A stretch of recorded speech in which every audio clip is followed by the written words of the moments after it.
There are lots of tips about staying healthy that you used to believe they are actually false. Here are several common myths people used to believe about the health. First, the myth about eating. It is short of scientific basis to claim that some food have negative effect when having them together. Some people eat the so-called negative effective food. There might be discomfort happen on them. This is due to the seasonal factors. The problem of food itself or spoiled food. It has nothing to do with negative effect.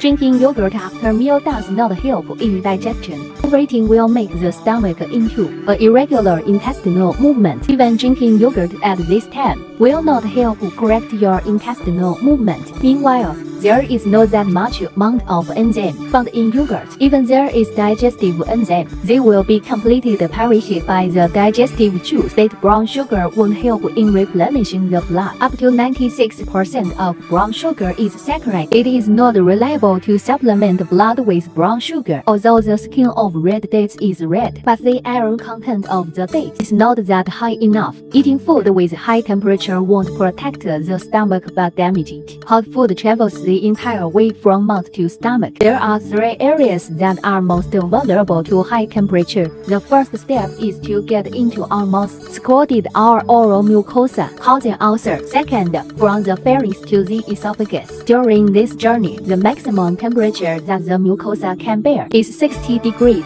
which makes it vulnerable to the high temperature. The third area is the gastric mucosa. So often our mouths didn't detect the high temperature, but the esophagus and the stomach that were scalded. Myth about drinking water. It is too late to drink water when we are feeling thirsty. In our daily life, most of people believe we feel thirsty when our body is lack of enough water. It is not too late to drink water after we feel thirsty. However, when you feel thirsty, your body has already lost 2 to 3% of water. On the long run, short of enough water will lead to severe impacts, make us easily feel tired, even lead to the kidney stone. No matter how busy you are, you can hold in your urine. Holding in urine can trigger inflammation in many organs, such as urinary tract infection, cystitis, prostatitis, and so on.